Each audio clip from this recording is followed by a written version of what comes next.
जीवन का सबसे बड़ा संघर्ष क्या रहा? संघर्ष को मैं दर्द मानता ही नहीं हूँ। मैं पहली बार जब हरियाणा से बाहर कार्यक्रम करने गया राजस्थान में, एक मशहूर जोड़ी रही है एमडी एंड केडी। केडी तो घना खतरनाक जीव है यार, उसका कौन बेरा के करते हैं। मतलब कौन ऐसा व्यक्ति रहा आपके जीवन में जिसको आपने अपना गुरु माना हो? तब देवलाल जी ने बोले कैसे नहीं छोड़े ना, मेरे साथ भेज दे। वो लेके मना लोग आओ तो बढ़िया है, यो नुगरा है, मन भाई साहब का नाम ले दिया। मेरे तो आप पे गुरु। पुराना समय अच्छा था या आज का अच्छा दौर निकला हुआ है कलाकारों के लिए?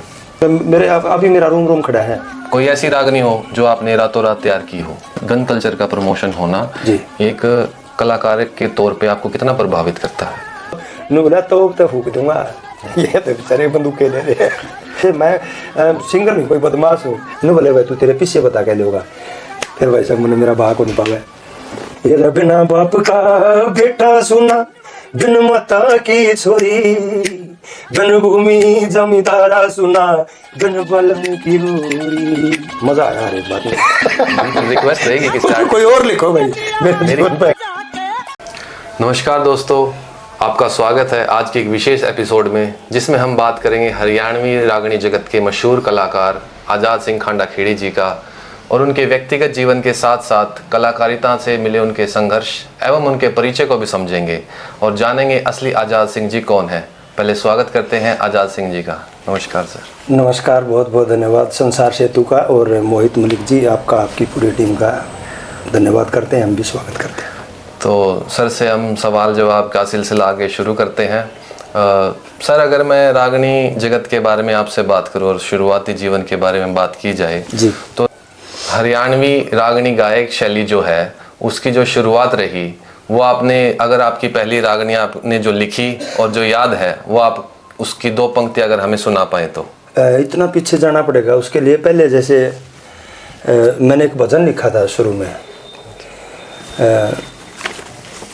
क्यों चिंता करता इंसान बेचारे, रट ओम नाम मेरे प्यारे। एक फिल्मी गाना आया था, कब आओगे मेरे बंजारे, वो लिखा था मैंने।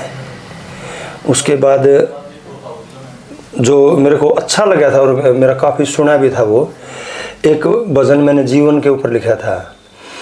जैसे बचपना है, जवानी है, बुढ़ापा है, उसके अंदर वो सारी चीज़ दर्शाई गई थी। उसकी मैं दो लाइन आपको सुना भी सकता हूँ। हे आया बुढ़ापा टोहवन लाग्या, कड़े गई मस्तानी, जवानी हाय जवानी, जवानी हाय जवानी। इसके अंदर जो ये जवानी हाय जवानी लगी थी ना, यूथ को, जैसे पहले पब्लिक बहुत ज़्यादा जाया करती प्रोग्राम में, ये समझ नहीं आया करता उनको कि रागनी है, भजन है, हाय जवानी हाय जवानी, ये यूँ समझ के बढ़िया रागनी है, इस प्रकार से सुना करते इसको। काफ़ी अच्छा लगा सर, आपने इसकी दो पंक्तियां हमें सुनाई। आपकी रागनियों में एक दर्द झलकता है। जीवन का सबसे बड़ा संघर्ष क्या रहा? अगर आप उस रागनी के माध्यम से आपने अपनी व्यक्तिगत जीवन को किसी रागनी में दर्शाया हो, आपके संघर्ष को, तो वो कौन सी रही होगी? जैसे जीवन है ना, वो एक फिल्मी गाना भी था बहुत गजब का, जीवन एक संघर्ष है।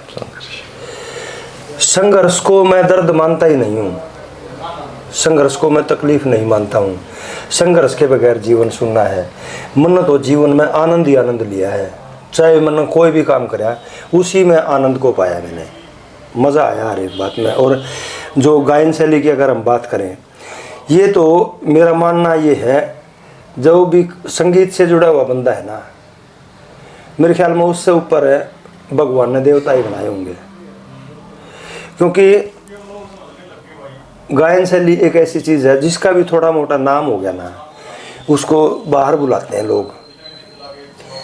एक तो उसका काम वो है जो उसकी पसंद का काम है, जिसको करने में आनंद आता है, वहाँ जाके वही काम करना है। और अगला कितनी इज्जत देता है जो बुलाता है, उसके घर में जो अच्छे से अच्छी जगह होगी वहाँ हमें बैठाएगा। उसके बाद इतनी श्रद्धा से जैसा उसके घर में खाना बनता है ना, उससे भी अच्छा खाना बना के खिलाने की कोशिश करेगा। और फिर हम पूरी रात उसका काम करेंगे, यानी कि हम उनको गाना सुनाएंगे। और सुबह आते हुए बाइज्जत हमें पैसे भी देगा, यानी रोजी रोटी भी देगा। तो मेरा मानना ये है, अच्छी नीति पर चला जाए ना, अच्छा प्रचार किया जाए तो कलाकार से ऊपर शायद देवता बच जाते हैं। इसके ऊपर जीवन में मानता नहीं। जो खुद भी आनंद लेता है और दूसरों को भी आनंद में रखता है जी। सर, ये आपसे जो जवाब सुन के मेरे को ये चीज़ महसूस हुई कि आप आपके नाम को पूरी तरह से जस्टिफाई करते हैं। धन्यवाद बहुत कि आज़ादी के तौर पे जीना, ना किसी चीज़ का दबाव मानना। जी बिल्कुल, बहुत अच्छा लगा सर इसको जान के। सर, खांडा खेड़ी की मिट्टी से उठ के रागनी के मंच तक का सफ़र जो आपका रहा जी, और जो शुरुआती आपको मंच का जो रास्ता किसी ने दिखलाया, तो अगर आप हमें बता पाए कि आपकी शुरुआती कोई विशेष घटना या व्यक्ति का प्रभाव आपके जीवन में रहा जिसने आपको रागनी गायन कलाकारी की तरफ आपको पुश किया हो। जैसे घटना शब्द बोला आपने, घटना शब्द, घटना से जो आदमी उभरता है ना एक बार है, वो जीवन उसका अलग हो जाता है, एक किस्म का बदलाव होता है। और घटना क्यों किसी के जीवन में घटे, और लेकिन ये तो है सभी के ऊपर लागू है, कुछ भी हो सकता है किसी के साथ भी। मेरे साथ भगवान की दया से कुछ नहीं हुआ है। और मैं बात करूं खांडा खेड़ी की, सबसे पहले तो मैं खांडा खेड़ी की धरा को नमन करता हूं कि मेरा जन्म वहाँ पे हुआ है। खांडा खेड़ी की ऐसी मिट्टी है जी, कोई ना कोई नाम चीन वहाँ छोटा मोटा रहता ही है। अगर हम बात करें राजनीति की, 5वां तो मंत्री है हमारे गांव का, कैप्टन अभिमन्यु। पहले हमारे दादा सूरजमल जी, चोई जसवंत सिंह जी, स्वरूप सिंह जी, अनूप धानक जी, और अब ये 5वां मंत्री है खांडा खेड़ी की मिट्टी का, कैप्टन अभिमन्यु। उसके बावजूद खेल की बात करें, बहुत अच्छे अच्छे प्लेयर मेरे गांव में हुए हैं, कुश्ती के भी, कबड्डी के भी, हॉकी के भी और वॉलीबॉल के भी। उसके बावजूद अगर हम बात करें गीत संगीत की, बहुत बड़े सांगी हुए मेरे गांव के, निहाल सिंह, मतलब नामचीन सांगी हुए। मैं पहली बार जब हरियाणा से बाहर कार्यक्रम करने गया राजस्थान में, झुंझुनू डिस्ट्रिक्ट में एक नालपुर गांव पड़ता है, वहाँ पूर्णमल का मेला भरता है, भगत पूर्णमल का। वहाँ गया मैं, छोटे छोटे थे हम सारे, 18-20 साल की एज, तो बूढ़े बैठे थे, उड़ा खुली जगह, दूर दूर सी थोड़ी सी चारपाई, बड़ी बड़े पलंग टाइप, बड़ी नली का ओका रखा है, ओका पीने लग रहे थे। उन्होंने बोले मासे जी कौन सो है? वह मेरे साथी बोले यो है ताऊ। अच्छा कौन सा काम भाई? मखा ताऊ खांडा खेड़ी। बोला नालाड़ो खांडो। मैं इतना खुश हुआ यार, हमारा बूढ़ा आड़ती पहुंच रहा है राजस्थान तक। तो उस मिट्टी को नमन है। मैं तो क्या करूं, बार बार गधा घोड़ा खच्चर ऊँट और जब मानस बना देते, ऐसी बातें नहीं हटके पुनर्जन्म होता हो ना, दोबारा से मिलता हो, तो उड़े बना दिए कि मेरी बनाइए जमना है, उसी मिट्टी में बना दिए। तो जो आपने किस्सा बताया राजस्थान के गांव का जी, तो उस किस्से में उस बचपन वाले आज़ाद को ये चीज़ महसूस हुई कि मुझे गायक बनना चाहिए या रागनी की तरफ जाना चाहिए? मतलब कौन ऐसा व्यक्ति रहा आपके जीवन में जिसको आपने अपना गुरु माना हो? गुरु, पहले मैं राजस्थान की बात करूँ, वहाँ मेरे को कैसा फील हुआ पहली बार? बिल्कुल सर। इलेक्शन था 96 का, और चिड़ी गांव से मेरा बहुत अच्छा संपर्क रहा है। चिड़ी चांदी मेरे मामा है लाखन माजरा, वहाँ जाया करता है। मेरी वहाँ से मेरा एक चिड़ी का दोस्त बन गया, बिल्लू दलाल। तो दिन में लाखन माजरे बैठ दे, रात में चिड़ी जाके सोन दे, मन्ना मेरे मामा का घर भी छोड़ दिया, जाया करता नहीं। तो मामा से मेरा काफ़ी लगाव था, आज भी है। चिड़ी रुक दे रात नाम जाके। वहाँ सरपंच ने, हमारा चाचा ने बोला भाई कृष्ण हुड्डा आओगा। कृष्ण हुड्डा जी ने इलेक्शन लड़ा था एमएलए का, और ताऊ देवीलाल जी ने एमपी का लड़ा था। तो मैंने एक पॉलिटिकल सी रागनी बना रखी थी। वो गाई मैंने जब कृष्ण हुड्डा जी वहाँ आए, वो बोले सरपंच यार छोरा ने मेरी गाड़ी में बैठा दूँ। वहाँ से मेरी पूरी टीम ने कृष्ण हुड्डा जी रोहतक ले गए, अपनी कोठी में एक कमरा दे दिया हमारे को। उनको रसोई वालों को बोल दिया बस सबसे पहले इनको खाना खिलाएगा, और सबसे पहले ये नहाओगे, और सबसे पहले यही निकलेंगे जिस गांव में भी जाना है। तो जैसे 2-3 दिन उनके साथ घूमे, फिर और भी एक आधी रागनी हमने और भी लिख ली। पूरा पूरा दिन 20-20, 30-30 गाँव में रागनी गाते हम। तीसरे दिन ताऊ देवीलाल जी आ रहे थे, उनने भी वही गीत मैंने सुनाया। ताऊ देवीलाल जी ने बोले कृष्ण छोरे ने मेरे साथ भेज दे, वो लेके मना। 3 दिन ताऊ के साथ रहे। वो भी उनका अंदाज मुड्ढे पे बैठा करते जाके पब्लिक में, आम बिल्कुल साधारण व्यक्ति। मैं नमन करता हूँ उनके व्यक्तित्व को और उनके काम मानो तो सब जाने हैं। देखो तो देसी अंदाज में बिल्कुल ठेठ हो रहा। खांडा खेड़ी वाला बिजली पानी की बता दे भाई। नवा बिजली पानी की रागनी थी, उसमें बाढ़ बूढ़ का जिक्र था। उसमें जैसे 95 में बाढ़ आई थी, तो वो रागनी सुन के फिर मैं गला गाँव में। तो 3 दिन मैंने ताऊ देवीलाल जी के साथ गाई रागनी। फिर वापस कृष्ण उड्डा जी के पास। पहला गांव था मकड़ोली। मकड़ोली में मैंने वही रागनी गाई और तकरीबन गला भी थक जाया करता ना सारा दिन में, घनी घनी रागनी गानी पड़ा कर दी। और सुबह उठते हैं ना, जैसे सुबह गला वैसे भी भारी होता है। वही एक रागनी गाई इतनी देर में, मतलब रागनी पूरी होती है। जैसे फिर कृष्ण उड्डा जी आके वहाँ हम अगला गांव में चलन की तैयारी करने लगे ना। 2-3 आदमी मिले, ने बोले मास्टर जी राम राम। मेरे को पहली बार किसी ने मास्टर जी बोला। मगर बड़ी खुशी की बात है यार, तुम्हारा राम राम जी। ने बोले जी हम झुंझुनू जिला से आए हैं, राजस्थान से, और हमने प्रोग्राम करवाने हैं 2। एक दिन पूर्णमल का इतिहास गाना है और एक दिन आपकी मर्जी से गाना आपको।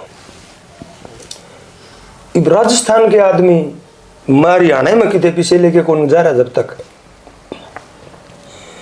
तुम आप मन जानो थे के। बोले हमने तो इबे जान पहचान करिए भाई, या एक रागनी सुनी हमने बहुत बढ़िया लगी। हालांकि वो पॉलिटिकल रागनी, मैं यार कमाल हो गया। फिर मेरे दिमाग ने काम कराया, क्योंकि वहाँ के हमारे गुरु समान जो अब नहीं रहे, करण सिंह जी मकड़ोली बहुत अच्छे गायक रहे हैं। सत्यवान सावित्री का किस्सा था उनका, जन जन ने सुना है, बहुत ही कर्ण प्रिय गा रखा था उन्होंने। तो मेरा नु वही महा एक करण सिंह जी के पास आए होंगे। मेरी थोड़ी सी आत्मा और डाल की है। मैंने उनसे पूछा, मैं आप सुबह सुबह आए? बोले ना भाई सांझ न आए थे मासी जी करण सिंह जी के पास। मैं रोटी पानी भी खाई होगी, रही भी होगी। बोले हाँ जी बड़ी सेवा करी मासी जी ने। मैं यार फिर मेरे पर पाप क्यों चढ़ाओ तुम? बोला क्यों? मैं यार एक प्रोग्राम उनसे करवा लो, आपने तो दोनों में छोड़ दिए उनके। एक उनसे करवा लो, एक मेरे से करवा लो। और वो हाँ सीनियर कलाकार हैं, किस्सा वो गा देंगे पूर्णमल का, और मैं जैसा मेरा दिल करेगा मैं वैसे सुना दूंगा। हाँ मैं सभ्य गाता हूँ, इतनी गारंटी मैं देता हूँ। उन्होंने और भी अच्छा लगा। न बोले भाई तू तेरे पीछे बता के ले होगा। फिर भाई साहब मैंने मेरा बहा को नहीं पाया, बहा नहीं पाया मैंने पूरा हंगा लाके जो मैंने पूरा जो मैंने इतने कह दिया कर देता ना शर्म आवर कर दे नाट जे। मैंने 2000 रुपये गाड़ी का किराया बता दिया उनकी। उन्हें 500 रुपये काट के जब मेरे देने लग गए। बोले पक्को है मासे जी आना, आपने डेट लिखो। मैं भाई ये पीछे इब्बे ना दो 500 रुपये एकदम पहली बार मेरा हाथ में कोई मेरी साई के देने लग रहे हैं, कमाल नहीं हो गया। मैं भाई इतना मैं खर्च दूंगा फिर इन साजिंदा ने कह दूंगा मैं। उन्होंने बोले मासा जी ये पीछे तू ले ले, तेरा हमें कसरे कौन छोड़ा गए की। मैंने तो ले लिए। फिर वहाँ गए, वो पहले बात बताई मैंने निहाल सांगी वाली दादा वाली। तो प्रोग्राम शुरू कराया जी हमने, कुदरती माँ सरस्वती की मेहरबानी। उस टाइम नू भी कौन बेरा था वास्तव में, उस टाइम तक मैंने नू कौन बेरा था। मैं गाँव की किसार मैंने सुना कुकर है, मेरे को नॉलेज नहीं थी। मैं तो अपनी उमंग से बस मस्ती में रहा करता। बस 3-4 रागनी जब बोली ना, एक माइक पकड़ के नू बोला है ओड़ा का कमेटी का बंदा, नू बोला बात सुनो रहे, आज तक इतना सस्ता इतना बढ़िया मासे जियाड़ा कदे नहीं आया है।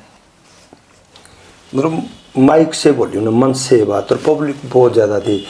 सुबह पता लगा वहाँ उस समय पर जो हमारे आदरणीय कलाकार हैं कर्मपाल शर्मा जी जैसे धुरंधर कलाकार, नमन करता हूँ। कर्मपाल जी तो सुनते भी हो तो नमस्कार सर।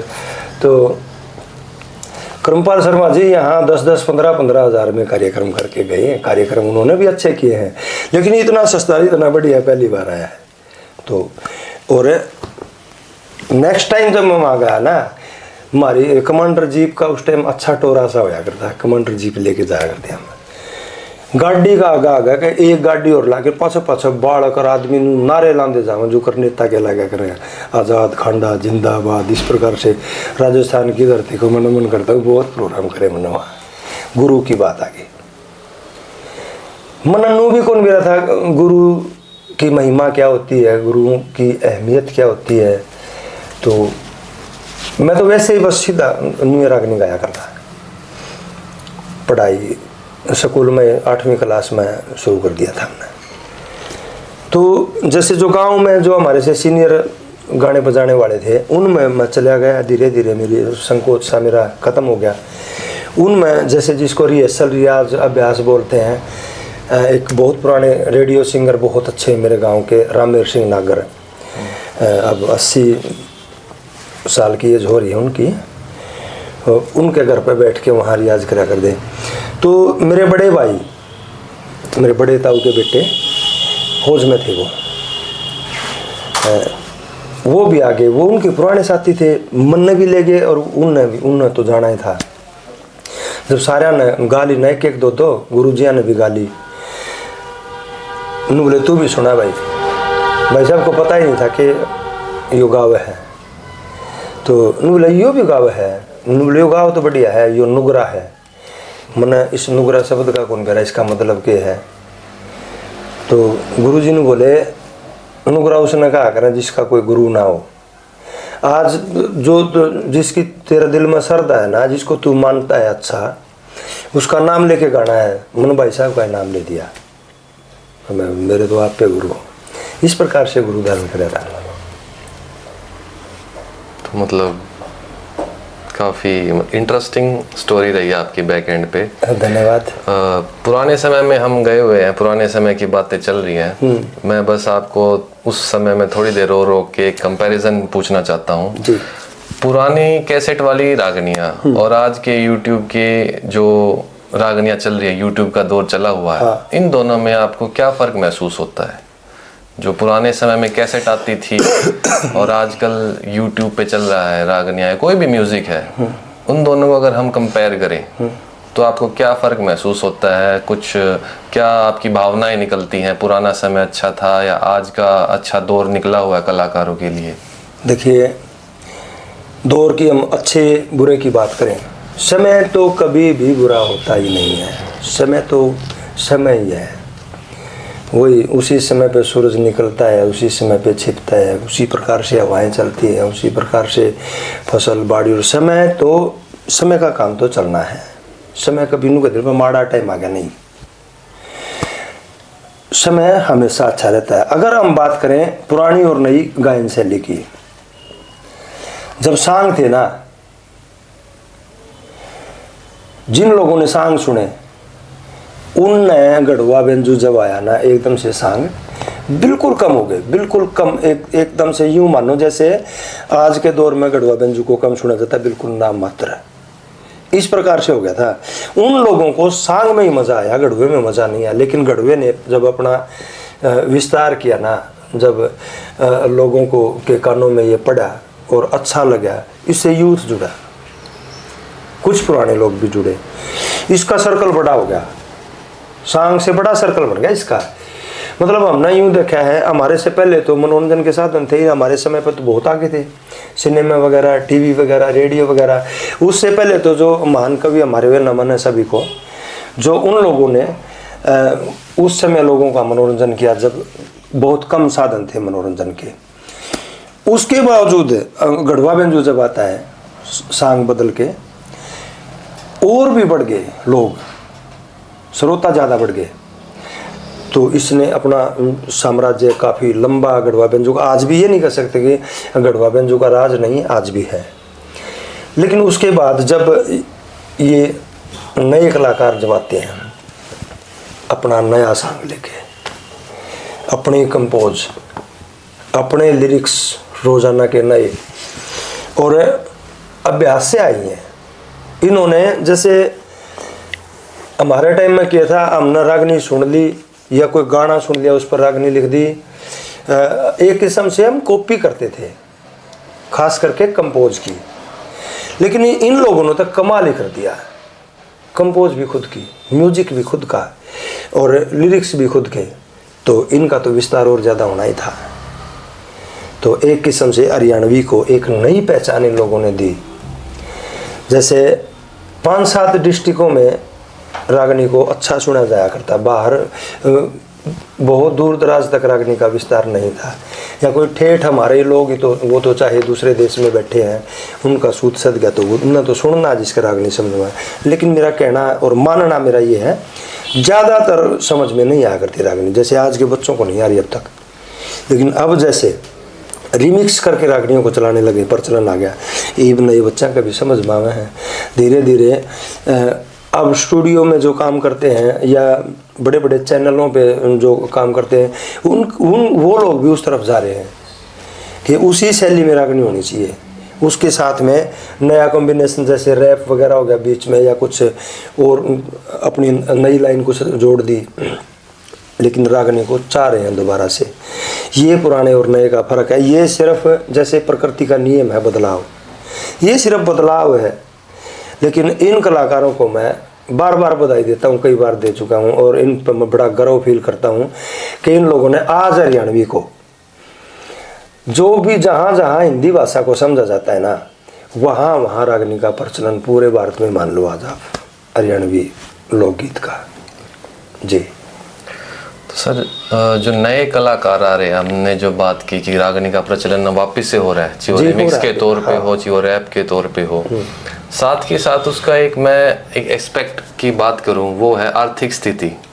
अगर हरियाणवी कलाकार या रागनी कलाकार की आर्थिक स्थिति के बारे में अगर मैं बात करूं, तो क्या आप उसके बारे में प्रकाशित कर पाओगे, जो नए कलाकार उभरना चाहते हैं, कि उनके लिए इस लाइन में कोई मौका है, या फिर वो इस करियर को अपना सकते हैं?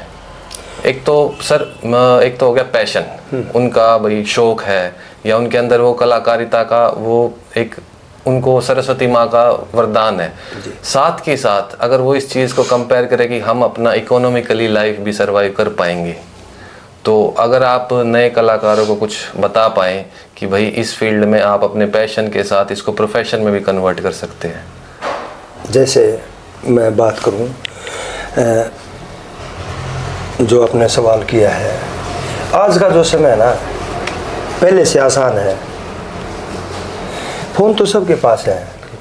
मान लिया आपने बहुत अच्छा कोई सॉन्ग लिख दिया, बहुत अच्छी कोई कविता लिख दी, आपकी गुंजाइश नहीं है, आपको रास्ता नहीं मिल रहा कोई बताने वाला कि भाई स्टूडियो में कैसे जाए, स्टूडियो में चार्ज क्या होता है, और कोई भी जैसे सहयोग नहीं कर रहा है आपका। और सहयोग तब बात आती, आपने एक शौक की बात करी थी, शौक के बगैर कोई भी सक्सेसफुल नहीं है। चाहे वो गेम है, कोई भी गेम है, चाहे वो पढ़ाई है, चाहे वो अपने ये जो गीत संगीत है, शौक जब जागेगा ना, जुनून मान लो, शौक मान लो, वो कुछ ना कुछ करता रहेगा। और पब्लिक जब उसको किसी की पकड़ में आएगा ना, रे तो बहुत अच्छा है, तो अपने आप निखर के आएगा, लोग घर से उठा के ले जाएंगे उसको। शुरू में भी और आज भी और बीच में भी मतलब ऐसा ही रहा, और शायद ऐसा ही रहेगा। जिनको शौक है ना, वो भाई लगे रहो तन मन धन से, अपने शौक को न छाड़ो। लेकिन मैं एक बात जरूर कहना चाहूँगा, शौक पे कई बार क्या होता है कि हम खर्चा कर देते बहुत ज़्यादा, बगैर जाने बगैर सोचे समझे। तो माँ बाप जब गरीब भी हो ना, माँ बाप को ये लगता है कि मेरा बच्चा कुछ ना कुछ कर जाए, वो थोड़ा सा ज़्यादा भी खर्च कर देगा। मतलब मेरा नए कलाकारों को या कोई भी शौक कर रहा है ना, उसको मेरा ये कहना है भाई, जब तक वो पढ़ाई की रेंज में, यानी +2 तक तो कम से कम मानो, उसको पूरा पढ़ाई पे ध्यान देना चाहिए सर्वप्रथम। उसके बाद जो समय बचता है, अपने माँ बाप की मदद करनी चाहिए। उसके बाद जो समय बचता है, उसको अपने शौक में डाल दो। और जो गीत संगीत का जो शौक है ना, ये तो आप कोई भी काम कर रहे हो, चाहे खेत माड़ा चला रहे हो, गेला हमारा तो ये शौक था, कोई भी काम करते हो हम तो गान दे रहा करते। इसका रियाज तो आदमी के मन में शौक, मन में बैम, मन में जुनून, वो चीज़ है ना, वो आपका पीछा नहीं छोड़ेगी। आप कुछ भी काम कर रहे हो, साथ साथ रहेगी आपके। इतनी पावरफुल चीज़ है ये, इतनी मधुर चीज़ है। और पैसे की अगर हम बात करें, कलाकार लोग, खिलाड़ी लोग, जैसी अर्थव्यवस्था पहले थी, पैसा कम था, जिनके पास आज पैसा है, कोई भी फील्ड हो, स्पोर्ट्समैन हो, कलाकार हो, अभिनेता हो, नेता हो, आज जो सबके पास, इनके पास, आपको नहीं लगता कि आम लोगों की बजाय इनका जीवन थोड़ा सा अच्छा है? वो सेम था, सेम टाइम, हर टाइम वो तो सेम था। थोड़े थे तो थोड़े इनके पास भी थे, ज़्यादा हुए तो ज़्यादा इनके पास भी हो गए। ये कोई दिक्कत नहीं, मतलब उन्होंने कहते ना यार 10 रुपया में ब्याह हो जाया करते, हम सुना, हम ये बात बूढ़ा मैं सुनी भी, और 421 रुपये तो मैंने मेरे बाबू और मेरी बुआ का बात में थाली में गाल दे देखे हैं, मैं उन बातों में गया हूँ। तो उस टाइम 421 रुपये गढ़े लगा करते, आज 1 लाख थोड़े लागे हैं, आज हैं तो लागे है ना। ये कोई फर्क नहीं, जैसे जैसे हमारी अर्थव्यवस्था सुधरती जाती है ना, उसी पैसा सबके पास आता है। पुराने टाइम में पुराने हिसाब से था, बीच में बीच, अगर आज का टाइम आज के हिसाब से आवा है, मन तो नहीं लगा है। सही बात जी। मैं भी अपने युवा दोस्तों को एक काफ़ी अच्छी चीज़ सर ने बताई, उसको प्रकाशित करता हूँ कि आप अपने पैशन को प्रोफेशन में कन्वर्ट कर सकते हैं। बस सबसे पहले अपनी बेसिक चीज़ों को, अपनी जिम्मेदारियों को पूरी करें, साथ के साथ एक बैलेंस बनाएं अपनी लाइफ में, और आपके पैशन को प्रोफेशन में कन्वर्ट करके एक म्यूचुअल बेनिफिट भी आप ले सकते हैं। बाकी आपने एक बात कही थी कि माता पिता की सेवा, और उस पे ही आपने एक रागनी भी लिखी है, माता पिता की कदर करी ना। वो श्रवण कुमार के किसी की मैंने नहीं लिखी, वो मेरे शिष्य हैं, शायद बहादुर शर्मा का अक्षर से उन्होंने लिखी थी, शायद पता नहीं, जितेंद्र डिग्गल है, इन दो में से किसी ने लिखी। वो माता पिता की कदर करी ना डूब गई बिन पानी, इस प्रकार की कोई रागनी है वो। तो जितेंद्र डिग्गल से मेरे शिष्य थे, वो एक्सपायर हो गए छोटी उम्र में ही। तो इन दोनों में से किसी ने लिखी है रागनी है। तो सर आपकी जो रागनियाँ रहती हैं, उनके पीछे की अगर कोई ऐसी रागनी आपके जीवन में जिसने प्रभाव डाला हो, और उसकी एक बैक स्टोरी अगर आप हमें बता पाएँ, भाई क्या इंस्पिरेशन थी उस रागनी की, कोई जो आपके लिए बहुत इम्पोर्टेंट है आज के जीवन में, कोई ऐसी रागनी आपके दिमाग में या याद रहती हो या आप सुनते हो?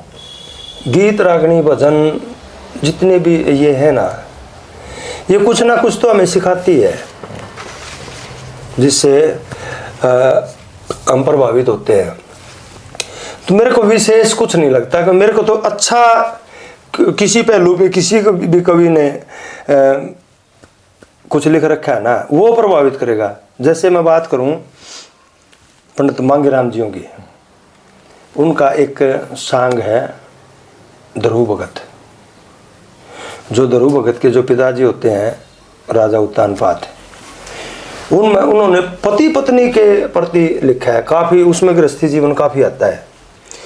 और उसकी जो कहानी बनती है, उसको वो संतान नहीं थी उनका, उन्हीं की पत्नी ने उनकी दूसरी शादी अपनी छोटी बहन के साथ करवाई। जैसे पुराने इतिहासों के अनुसार उसने वचन मांग लिए, तो 3 वचन उसने ले लिए। एक बोला मेरा दिल करेगा जब लूँगा, जब उसको घर लेके आया तो उसने उस वचन में मांगा कि जो तेरी पहली रानी है, जो मेरी बड़ी बेबे है, इस नगर तक आड़।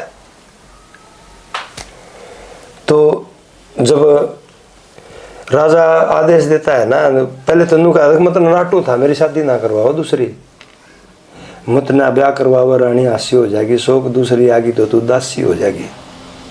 दादा मांगेराम ने लिखा ये। फिर बोला देख आ गया ना वो दिन, और वह रानी जो अपने प्रण पर मन कर दिया यो काम, मन तो नू कर भाई घर में छोरा हो जा, उत्तराधिकारी हो जा, हमारा वंश चल है। वो वहाँ अपने पति को इस कदर लिख दिया उसने कि मतलब वो उस बात का गम ही नहीं मान रही है, उसको दोषी नहीं मान रही है। ओ तेरा ना दोष मेरी ननदी के भाई हो, शोक ने सताई। और जब वो चालन लगी ना, आखिरी अंतरे में लिखते हैं मांगेराम जी, वो मेरा रोम मेरे अभी मेरा रोम खड़ा है। जैसे वो चालन लगी ना आखिरी अंतर में, ओ माँ की जाई बहन मेरी ने जान के नरक में गेरी के बेरा था न्यू बन जागी या न्यू कर देगी डूबा डेरी। आखिरी शब्द में, ओ मांगे राम मारी तेरी या आखिरी मिलाई हो शोक ने सताई। तो इस प्रकार की चीज़ें मेरे को प्रभावित करती हैं, चाहे वो किसी भी विषय में। किसी ने बोल रखा है, एक रागनी दादा जाट मेहर सिंह की है, उन्होंने लिखा था, ए बिना बाप का बेटा सुना बिन माता की छोरी बिन भूमि जमींदारा सुना बिन बालम की गोरी। इस प्रकार की रागनी और दादा लक्ष्मीचंद की तो जय छेड़ लेना में सामड़े को नहीं। बहुत कवि जैसे राय धनपत सिंह की लेखनी, उन्होंने कुछ अपना जीवन का हिस्सा दे रखा है। कितनी की बात करिए, समुद्र है, एक बूंद भी नहीं मिले हमने तो पूरे समुद्र में से। सर आपने जो रागनियाँ सुनाई हैं ये सुन के मुझे ही भाग्यवान महसूस कर पा दिया कि जो वीडियो में देखते थे और आगे से देख रहे हैं, सुनने को मिल रहा है। बाकी बहुत बहुत धन्यवाद सर आपने। Thank you. सर अगर हम रागनी की लेखिका जो लिखित है उसमें बात करें, एक रागनी को लिखने में कितना समय लगता होगा और क्या मतलब? जैसे मैं आपको बीच में बोलूँ, आपने लेखिका बोल दिया इसको। मैं एक बात कहना चाहूँगा, जब मैं रागनी लिखना शुरू करा ना, मेरे बारे में कुछ लोग नु कहने लगे थे, यो को नहीं लिखता, इसकी बहू लिखा है। तो आपने फिर लेखिका बोल के उसको पक्का करना चाहते हैं क्या? मेरी गलती मैं मानता हूँ, बाकी आशीर्वाद तो सर ऊपर वाले का ही आप पे। लेखक बोल सकते हैं आप। लेखक। हाँ। एक रागनी लेखन में, हाँ, लेखन ये ठीक है, ठीक। एक रागनी लेखन में कितना समय लगता है सर? और कोई ऐसी रागनी हो जो आपने रातों रात तैयार की हो? रातों रात क्या, मैंने तो हाथों हाथ तैयार करी है सर, अगर उसको सुना पाए तो। कई रागनियाँ हैं ऐसी। एक रागनी, एक अपने किस्सा होता था दादा जाट मेहर सिंह जियों का लिखा हुआ अंजना पवन का किस्सा, काफ़ी मशहूर है वो। उस फिल्म देखने लग रहा मैं, शायद फिल्म थी रोटी, और मैं रोटी ये खाने लग रहा, फिल्म देखने लग रहा। मेरे माइंड में एक सीन आया उस किस्से का, जैसे कहानी के अनुसार उसको भी दुआग दे के चला गया उसका पति पवन भूप अंजना को। जैसे उसने कुछ तानाकसी उसकी सहेलियों ने कर दी थी कि रंग के ऊपर है, यो काला है तो बुरी है, और फिर भी तने यो एक गेटो है, क्योंकि उसने अंजना ने पवन को पसंद किया था फोटो देख के। तो उसके वो बात दिल में बैठ गई। तो वहाँ पर भी बहुत अच्छा लिखा है दादा मेहर सिंह ने, कुत्ता मार बन जा रहा रोया आज वही कहानी बन गई, रे मैं काला तो बूरी थी मेरी कुकर रानी बन गई। तो फिर उसने 12 साल के लिए दुआग दे के वो छोड़ के फौज में चला गया। तो 11 साल जब उसको जाए हुए हो लिए ना, तब वो एक उसका मन में याद आई कि वो तो बेकसूर थी यार, उसको एकदम याद आती है। और वो फौज को मंत्री का हवाला करके एक रात के लिए उससे मिलने के लिए आता है। उस मुलाकात से वो आज से हो जाती है रानी, और फिर धीरे धीरे ये बात उसकी सासू तक पहुंची कि जो तारी बहू है ना वो आस उम्मीद से है और तेरा बेटा कराए को नहीं। तो उसकी सासू जब उसके ऊपर इल्ज़ाम लाने लगी ना, तो वहाँ से मन वो गाना सुनने लग रहा कि जिसने पाप ना किया हो जो पापी ना हो। वहाँ से मन एक बोल था गया कि एक थीम था गया कि मन यहाँ लिखना है।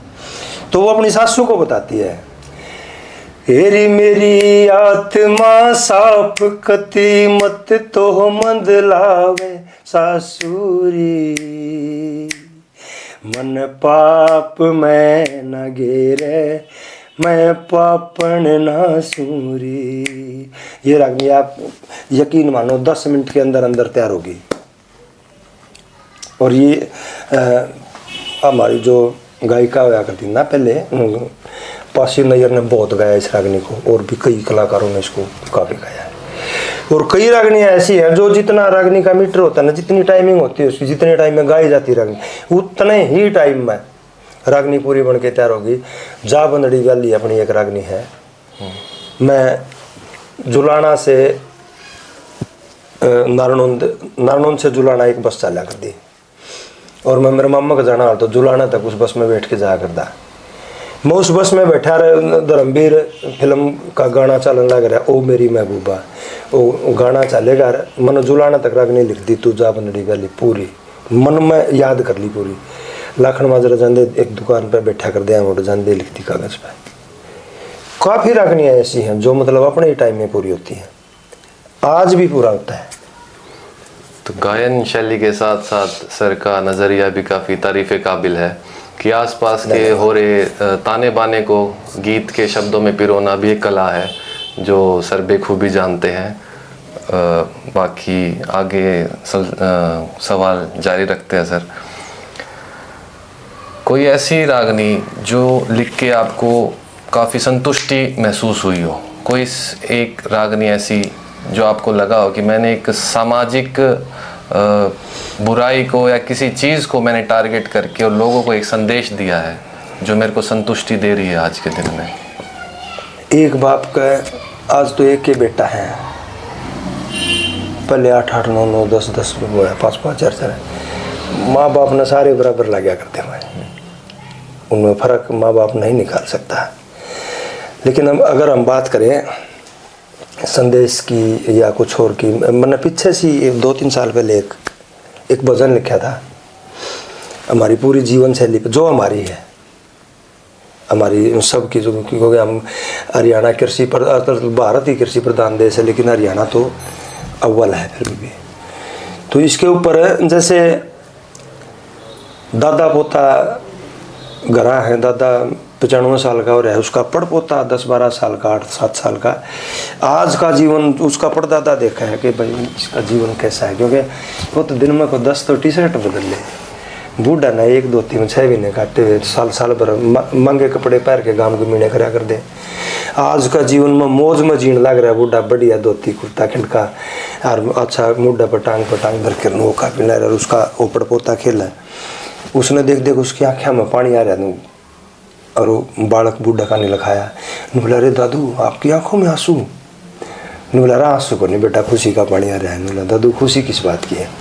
बोला बेटा खुशी इस बात की है, तारा टाइम बहुत बढ़िया है, मौज है तारी, तारा काची को नहीं कहेगी भी।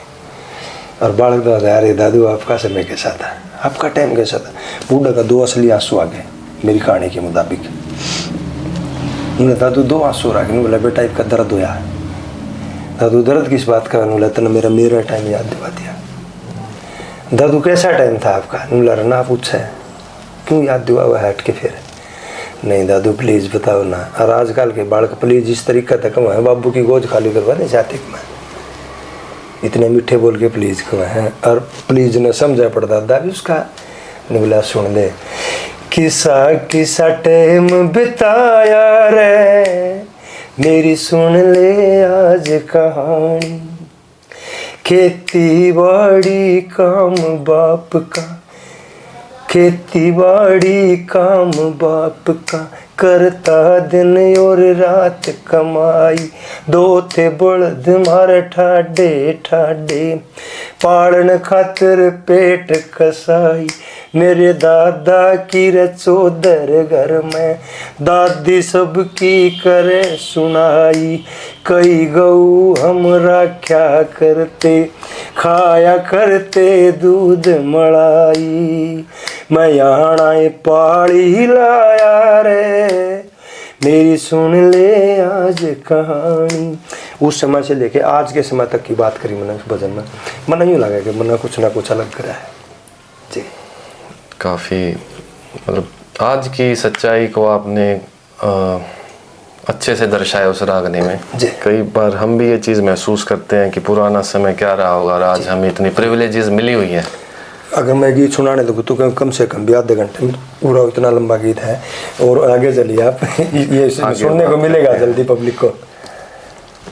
स्टेज पर कोई ऐसी यादगार परफॉर्मेंस रही हो आपकी जिससे आपको ये लगा हो कि मेरे दर्शक जो आए हैं वो मतलब रो पड़े हों या हंस पड़े हों, मोस्टली तो जो आपको ये आपकी आंखों से जो आपको महसूस हुआ आपके स्टेज पे खड़े होके कि आज मेरे दर्शक मेरी रागनी को महसूस कर पाए हैं, एक ऐसी परफॉर्मेंस? मेरे को ऐसा कोई, मैं गिनती नहीं कर सकता 1 2 3 कि ऐसा कार्यक्रम मेरा कोई हुआ हो जिसमें लोगों ने मेरे को फील ना किया हो।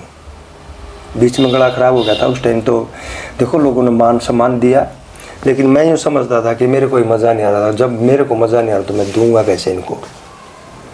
अन्यथा मेरा कार्यक्रम ऐसा मेरे को याद नहीं आ रहा कि किसी कार्यक्रम में ऐसा लगा हो मुझे कि मेरे को फील नहीं किया जा रहा। ये रोना, हंसना, खुश होना, चुटकुले पे ताली बजाना, किलकी मारना, मतलब ये सारी चीज़ें तकरीबन 95% ऐसा ही रहा है।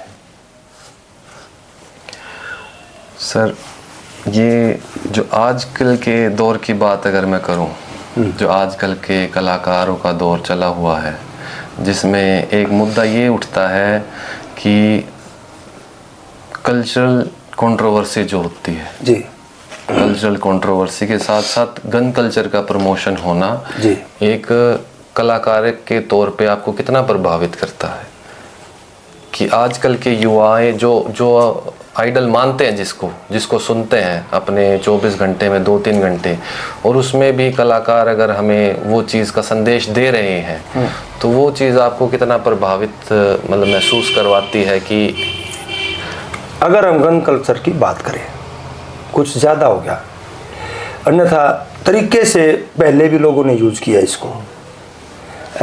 मैं बात करूँ दादा लक्ष्मीचंद की, दूसरे की औरत पर नज़र पड़ती है, उसके ऊपर मतलब मोहित हो जाता राजा, एक गरीब आदमी की औरत के ऊपर, और उसको साम दाम दंड भेद से अपने घर पे ले भी आया, लेकिन औरत नहीं मान रही। उसमें एक संदेश ये तो मान सकते हैं हम, जब तक औरत अपनी जगह पे है ना, मर तो सकती है वो, लेकिन कोई छू नहीं सकता। उसमें दादा ने लिखा, वो सवाल जवाब की रागनी है, ये रमू तक दे रानी होली और प्रेम बढ़ जाएगा, तड़के आवे बन जा रे तू, राज छोड़ उड़ जाएगा। घन कल्चर की अगर बात करें, ये रला के तोप फूक दूंगा, मेरा दल बादल चढ़ जाएगा, बेईमान के शर्म नहीं पर शर्मदार गढ़ जाएगा। इस गाने में अगर गन कल्चर की हम बात करें तो बोला तो फूक दूंगा, ये तो बेचारे बंदूक के ले रहे हैं तो लेकिन ज़्यादा है ना, ज़्यादा माइंड डाइवर्ट तो होता है इससे, मतलब इस प्रकार से फील करता है कि यार जैसे मैं सिंगर नहीं कोई बदमाश हूँ, और अगला भी जो उसको सुन रहा है ना मज़ा आता है। हमने भी कई गाने में पढ़ा, वो एक शायद अजय हुड्डा ने एक गाना लिखा था भाई ने, मन छोड़ दी रे गन राखनी, तो बड़ा अच्छा लगा था। उसने इतने अच्छे तरीके से पिरो रखा था उसको, मन छोड़ दी रे गन राखनी, शायद राज मावर ने गाया था उसको, एनडी कलाकार है, मेरी जाटनी से लोड हथियार। तो कुछ जैसे हरियाणवी कल्चर को जैसे बढ़ावा मिला है। अगर हम बात करें गन कल्चर की, यार मुश्किल तो ये इंडस्ट्री उठी थी, एक चीज़ का सहारा ले लिया, चलो यूथ जो उन लोगों ने अच्छे गाने भी गा रखे हैं। अगर हम बात इसी मैटर पे बात करते हैं ना, तो यार कितनी जो हम फिल्में देखते हैं ना, वो उधर वाले के साउथ वाले के एक का मारा 300 पड़े हैं, और हथियार कितने, मतलब सिर्फ एक एंटरटेनमेंट के लिए हम क्या क्या देख रहे हैं, उसके अंदर जो चीज़ है हो ही नहीं सकती, उस प्रकार से वो दिखा रहे, सारा सुधा हथियार है, नशा है, कुछ भी है। वहाँ रोक नहीं लगाई महाराणे का कलाकारा ने बेचारा ने, या तो इनको कहते भाई देख थोड़े ठीक ठाक से, अपना हरियाणा ऐसा प्रदेश है, यहाँ मान लेते हैं लोग बात है, लेकिन मैं भी इन कलाकारों से भाई ज़्यादा इस्तेमाल मत किया करो, गलत है। सुहांदा क्या करे ना, क्या कर दे बूढ़े बोला रुमाल में लपेट के बात क्या कर दे, और अगर मैं बात करूं पुराने कवियों की, वो बड़ी बात को भी छोटी सी बना के आसानी से कह जा कर दे। दादा मुंशी राम की बात करूं, मीराबाई के सांग की एक रागनी है, किससे की उनकी। मीराबाई मना करती है, उसकी सखी से ली, उसकी माँ बोली ये मना लो, इसने ब्याह करवा लेगी, वह ब्याह करवाने तो नाट्य थी। तो एक रागनी लिखी दादा मुंशी राम ने, गाँव में गीत लुगाई छोरी मीरा बान बैठाई जागी, हल्दी चंदन चोड़ मिला के मटने में लिपट मसड़ाई जागी।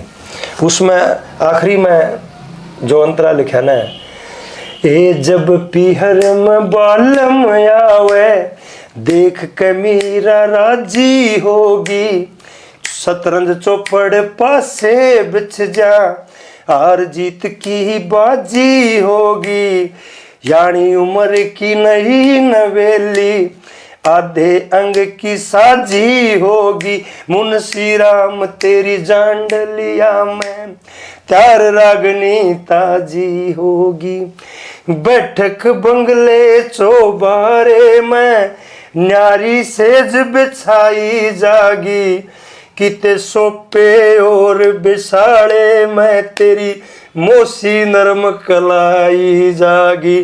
तो मतलब किसी को नहीं लगा इसने क्या कहा है।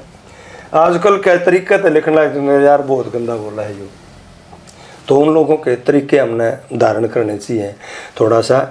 लेकिन जो आज जो बच्चे काम कर रहे हैं ना, देख भाई उनको सरासर हम बिसरा नहीं सकते, गलत बात है। इंडस्ट्री को पूरा उठा के ले गए, बहुत मेहनत करी है, और ऐसा कलाकार कोई नहीं है, पहले भी शायद नहीं होगा, जिसने अपनी स्टार्टिंग में जवानी के टाइम में रोमांटिक या थोड़ा सा ज़्यादा रोमांटिक, जो थोड़ा सा ज़्यादा चटपटा ना लिखा हो। ये भी यार जवान है, ये भी कुछ ना कुछ लिखेंगे धीरे धीरे, वही बात तो दो सिर डोक्या पे बिलाप डट जाएगी है, तो ये भी सुधर जाएंगे यार। ये तो प्रचलन है शुरू से ही। और भाई फिर भी मैं अनुरोध करूं यार, जो करिए देश रू के बारे है, थोड़ा सा और अच्छा करने की, बाबू बहुत अच्छा कर रहे हो, और अच्छा करने की कोशिश करो, खींच 2 मीटर। बिल्कुल सही बात की सर। बाकी आपने रिक्वेस्ट आर्टिस्ट से की है, और मैं अपने दर्शकों से रिक्वेस्ट करता हूँ कि गानों को और मनोरंजन को मनोरंजन के तौर पे ले, जी बिल्कुल, ना कि कोई गाइडेंस के तौर पे कि आर्टिस्ट आपको गाइड कर रहा है कि आप उस चीज़ को प्रमोट करो। आप उसको एक मनोरंजन के तौर पे लो, 2-3 मिनट का गाना उनको सुनो, और उसको ये नहीं कि आप अपना ही रहे हो। थोड़ा सा हरियाणा में शांतिपूर्वक बनाया जाए तो अच्छा रहता है। बाकी सर एक निजी जीवन के बारे में अगर बात करूं, स्टेज पे दिखने वाले आज़ाद और घर पर रहने वाले आज़ाद में कितना अंतर है, और ये प्रसिद्धि ने आपके व्यक्तिगत जीवन में कोई प्रभाव डाला हो, कोई ऐसा लग रहा हो कि मेरे को मेरा पर्सनल टाइम नहीं मिल पा रहा, कुछ ऐसा कभी महसूस हुआ आपको? जैसे बात करें पर्सनल टाइम की, जब तक आदमी के पास काम है ना, जब तक आदमी व्यस्त है, मैं उसी को तो जीवन मानता हूँ, जब तक व्यस्त है। और उस व्यस्तता के अंदर मेरे हिसाब से मुझे नहीं लगता कोई यूँ सोचता होगा कि मेरे पास पर्सनल टाइम नहीं है। खाना पीना तो खाना ही है, कितना ही लंबा चल जाओ, कितना ही काम करता हो, खान का सोने का टाइम तो मिला ही है। विज्ञान ये भी कहता है कि मतलब 8 घंटे सोना जरूरी है, और कुछ लोग बूढ़े नु क्या करते हैं अपना, अरे 3 घंटे सोया मानस बतेरा हो जाए, दोनों ही बात है। तो खुशी भी मिलती है, आदमी व्यस्त जब होता है ना, खुशी भी मिलती है कि हाँ मेरे पास काम है और मैं काम लगे हूँ, उसको दूसरी चीज़ों पे बेफालतू की बातों पे इंटरेस्ट ही नहीं रहता। वो तो जब हो ना, जब आदमी ठाली रहने लग जाए, फिर पर्सनल होगा। अगर उसने पर्सनल समझो तो ताश खेलने न रो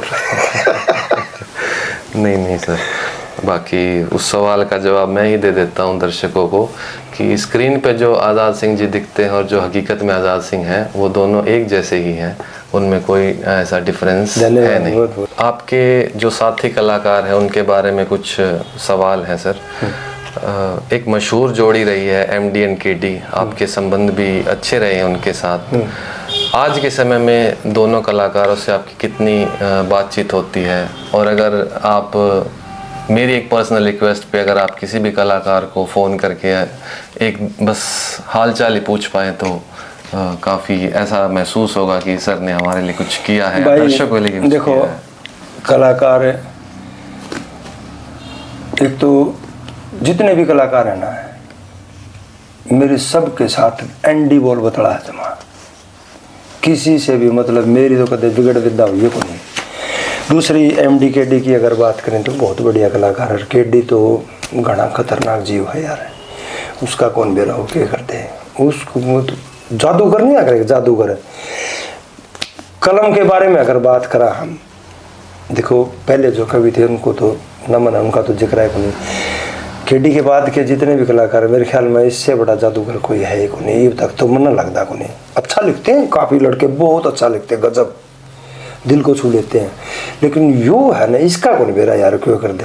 नु बोले दारू मत मेरे मत एक छोड़ दे मखा बाय डार्लिंग, के इतना अंदाजा लगे कड़ा तक छोटी सी बात लगा पर नहीं, लेकिन सोच के देखो ना, बोला दारू मत मेरे मत एक छोड़ दे मखा बाय डार्लिंग, कितना कुछ कह दिया यार उसने तो, मतलब एक मेरा डिसीजन ले लिया।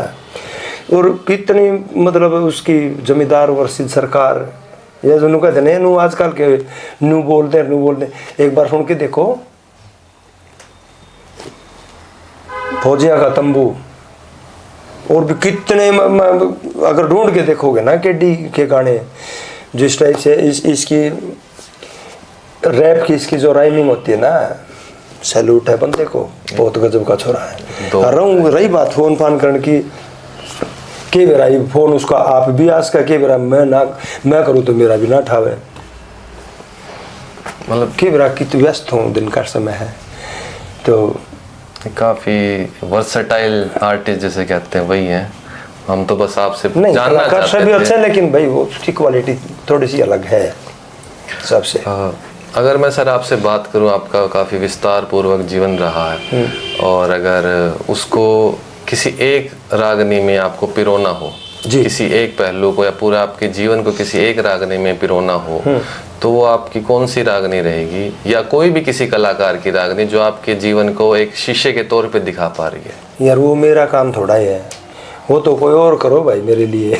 बिल्कुल रिक्वेस्ट रहेगी कि तो कोई और लिखो भाई मेरे जीवन पे, रिक्वेस्ट रहेगी, मैं अपनी बुढ़ाई पे ठीक लगूंगा कि आपने महसूस किया हो कि ना, मैंने नहीं सोची ऐसी बात कभी भी। अगर फ्यूचर को थोड़ा सा टच करें, हमने इस पॉडकास्ट को आखिरी दौर पे आ रखे हैं जी। अगर कोई आपके आने वाले कोई नया प्रोजेक्ट हो जो आप दर्शकों को हमारे थ्रू एक हिंट दे पाएं। अभी आया है एक मेरा 15-20 दिन पहले रिश्वत की कमाई, जो अभी चैनल मेरा कई दिन काम नहीं हो पा रहा था उस पर। अभी दर्शकों से भी मैं अनुरोध करूँगा भाई, देखिए एक तो गाना आ रहा है मेरा रिश्वत की कमाई, सुन के ज़रूर देखिए भाई, अच्छा माड़ा लगे जैसा कमेंट भी करियो। एक गाना आया है परमेश्वर का न्याय होगा, इबे 2 ही दिन हुए उसने डाल लेना, वो भजन टाइप है, उसको भी सुन के देखना भाई आप, मेरा अनुरोध आपसे। और मैं क्या कर रहा ना, लाइक शेयर सब्सक्राइबर और वो भी कर दियो, हमने के लग हो रहा है कर लाई मारा भी कर दियो, तो किमिन हम भी सुनावांगे थोड़ा बहुत आते हैं। तो आने वाले समय में सर के ये दो तो आए हुए हैं, ये 2 तो आए हैं।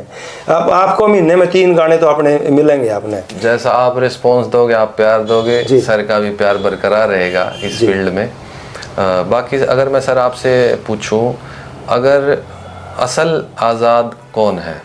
एक कलाकार, एक समाज सेवी, एक संघर्षशील इंसान। इसे तो मैं ही ठीक करता हूँ कि आप इस संघर्ष को संघर्ष मानते ही नहीं है। नहीं मानता मैं। सो एक कलाकार, समाज सेवी, या कुछ और जो आपको महसूस होता हो कि मैं एक असली आज़ाद ये है। जैसे आज़ाद एक नाम है, वह तो इंसान ही परमात्मा ने बनाया है, दिमाग भी उसी ने बनाया है, जिसा उस इस दिमाग में जिसे विचार है ना वो आज़ाद है। बस आप औने का मुताबिक चलना, फालतू सोचते नहीं। तो मैं कंक्लूड करता हूँ, एक विचार ही आज़ाद है जी, जो आप बताना चाहते हैं। और आखिरी में आपके फैंस और आपके सुनने वालों को क्या कहना चाहोगे? कोई स्पेशल मैसेज या धन्यवाद उनको जो आपको लगता है कि मैं व्यक्त करूंगा संचार सेतु चैनल के थ्रू?